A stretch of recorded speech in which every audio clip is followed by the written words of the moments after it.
Magandang umaga mga ka-happy hour. Narito ang mga balita para sa MBC TV Network News Update 9 AM edition.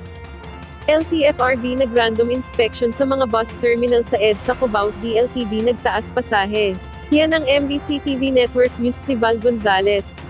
Inisa-isa ngayon ng mga tauhan ng Land Transportation Franchising and Regulatory Board ang inspeksyon sa hilera ng mga bus companies dito sa EDSA Cubao, Quezon City. Ito ay para masiguro ang ligtas na pagbiyahe ng mga bus para sa mga pasaherong uuwi ng probinsya ngayong mahal na araw.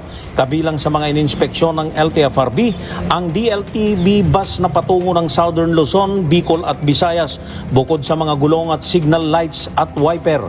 Kabilang din sa sinuri ng LTFRB ang early warning device at kung may dalang fire extinguisher ang bawat mga bus at kung hindi paso ang driver's license ng nagmamaneho. Samantala, kasama na rin ang DLTB bus sa mga bus companies na nagtaas pasahe ngayong holiday.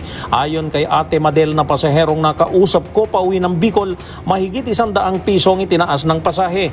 Mulaan niya sa mahigit 800 piso lamang nang huli silang umuwi sa Daet, pero ngayon ay 953 pesos na ang pasahe. Asking po na 800 lang po. Ngayon, 900 plus. magkano tinaas? Sa December po. Magkano? Ang tinaas. Ang biyahe yan mula Cubao lang. Wala ko bawang lang.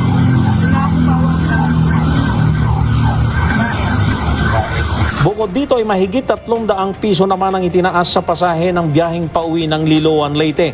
Kaya yung dating 2,400 pesos kada pasahero ay umaabot na ngayon sa 2,700 pesos.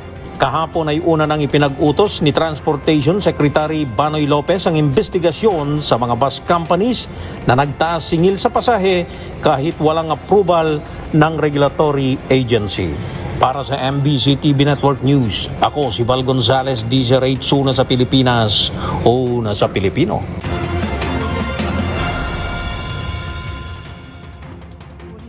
Samantala, taas presyo ng LPG, epektibo ngayong unang araw ng Abril. Sinimulan ngayong araw ang dagdag presyo sa bawat tangke ng liquefied petroleum gas. Ayon kay LPG Marketers Association President Arnel T, na ginawa nilang dalawang tranche ang taas presyo na 10 pesos sa kada kilo ng LPG para hindi ito mabigat sa mga mamimili.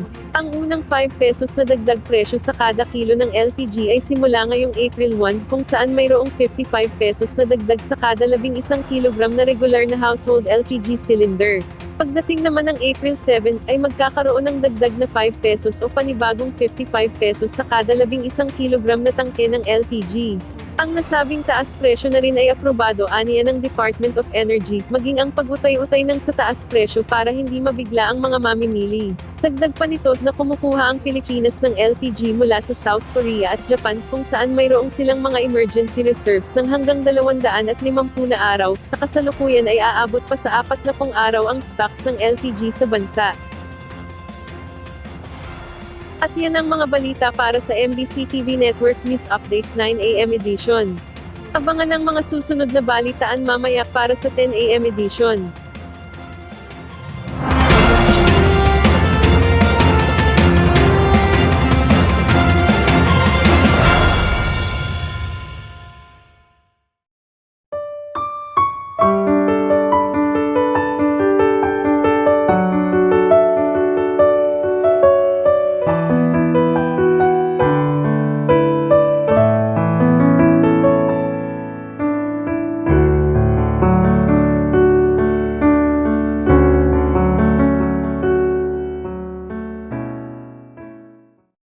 Mga ka-happy hour, kung gusto mong manood ang mga balita sa MBC TV Network News Update, mag-subscribe sa aming YouTube channel, i-like ang aming Facebook page, at i-follow sa aming TikTok account.